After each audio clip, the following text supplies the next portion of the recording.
గారికి, వంశీ గారికి, ఇక్కడ విచ్చేసినటువంటి ప్రతి ఒక్క బీసీ బంధువులందరికీ కూడా నా యొక్క బీసీ అభినందనలు తెలియజేస్తూ, అలాగే మనందరి యొక్క లెజెండ్, ఈ భారతదేశంలోని ఒక ప్రత్యేకత సంతరించుకున్నటువంటి బీసీ బడుగు బలహీన వర్గాల సారథి, ఉద్యమ వీరుడైనటువంటి మన ఆర్ కృష్ణయ్య గారికి నమస్సుమాంజలి తెలియజేస్తూ, నేను బీసీ రాష్ట్ర అధ్యక్షురాలిగే అన్న దగ్గర ఉండడమే కాకుండా హైకోర్టు అడ్వకేట్ని కూడా, అలాగే సైకాలజిస్ట్ని కూడా.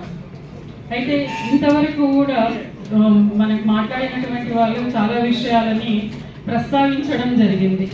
అయితే ఇంతవరకు కూడా తెలంగాణ ఏర్పాటు చేసుకున్న తర్వాత తెలంగాణ వచ్చిన ఈ 10 సంవత్సరాల్లో ఏం జరిగింది ఏంటి అనేది అందరికీ తెలుసు. కొంతవరకు మనము ఎలాంటి పరిపాలన చూస్తున్నాం, బీసీలకు ఎలాంటి సంక్షేమ పథకాలు వచ్చాయి. అన్నగారు కూడా గతంలో కేసీఆర్ గారిని కలిసి బీసీలకు సంబంధించిన ఒక డెలిగేషన్లో ప్రముఖ పాత్ర వహించి అన్నగారు సూచించిన సూచనలు కూడా తీసుకోవడం జరిగింది. ఆనాటి సన్న బియ్యం దగ్గర నుంచి, స్కాలర్షిప్ల దగ్గర నుంచి ప్రతి ఒక్క దాని గురించి కూడా అన్నగారు ఏం మాట్లాడినా కూడా పూర్తిగా కేసీఆర్ గారు తీసుకోవడం జరిగింది. అయితే ఇప్పుడు కొత్తగా వచ్చినటువంటి మార్పు కోసం ప్రజాపాలన అంటూ ఈరోజు రేవంత్ రెడ్డి సర్కార్ రావడం జరిగింది. అయితే మనకు ఈరోజు జరుగుతున్నటువంటి పోస్టుల లోపల ఎస్సీ ఎస్టీ బీసీలకు అన్యాయం జరుగుతుంది అంటే, ఇప్పుడు వచ్చిన తర్వాత ప్రజాపాలన అనే పేరుతోటి సంక్షేమాలను నేను కొత్తగా తీసుకొస్తాను అని చెప్పిన పేరుతోటి వచ్చిన రేవంత్ రెడ్డి సర్కారు వచ్చిన పోస్టులన్నీ కూడా రెడ్డిలకు ఇవ్వడం జరిగింది. అదే విషయాన్ని నేను ప్రస్తావించడం జరిగింది.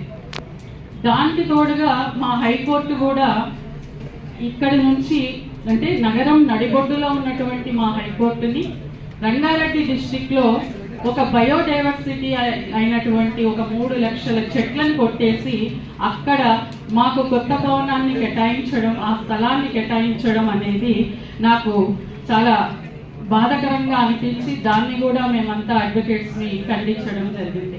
దానిలో భాగంగానే మేము ప్రస్తావిస్తూ ఈరోజు రాబోయేటువంటి వాటిలో, అంటే మాకు 2 పోస్టులు ఉంటాయి, ఏజీ తర్వాత ఏజీ 2. ఆ 2 పోస్టులను కూడా రెడ్డిలకే ఇచ్చారు.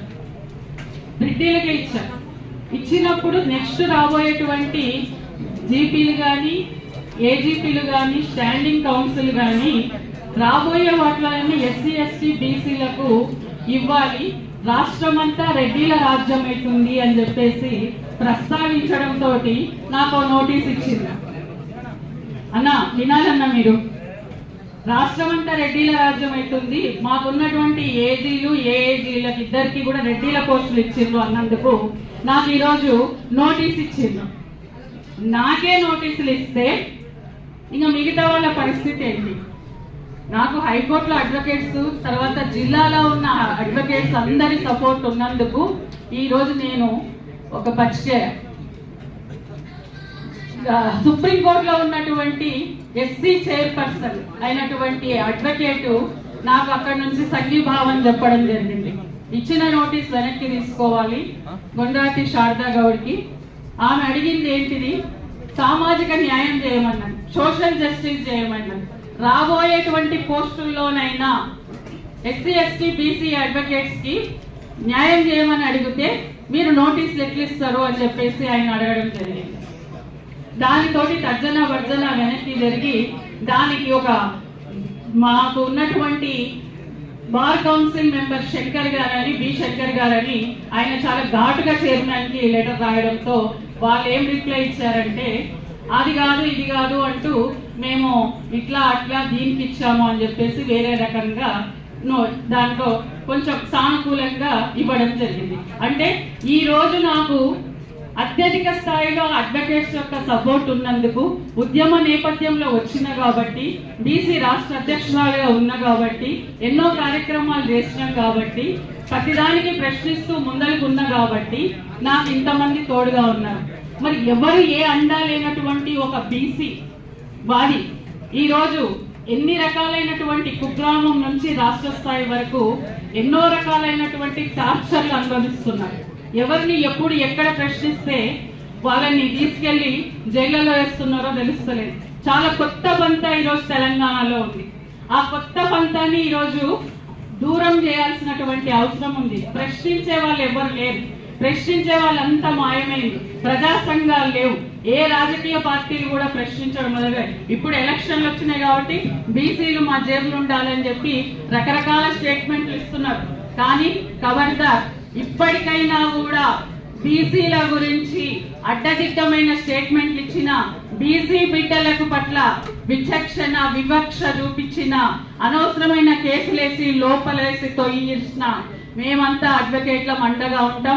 ఎక్కడ ఎవ్వరికి ఏ రకమైన అన్యాయాలు జరిగినా మమ్మల్ని సంప్రదించవచ్చు.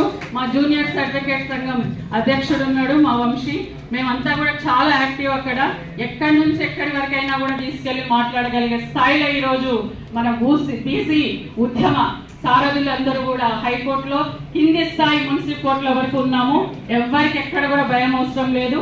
కాబట్టి మనకు అండగా ఈరోజు ఎంపీగా రాజ్యసభలో కూడా మన తరఫున గలమిప్పడానికి కూడా మనకు అన్నగారు ఉన్నారు.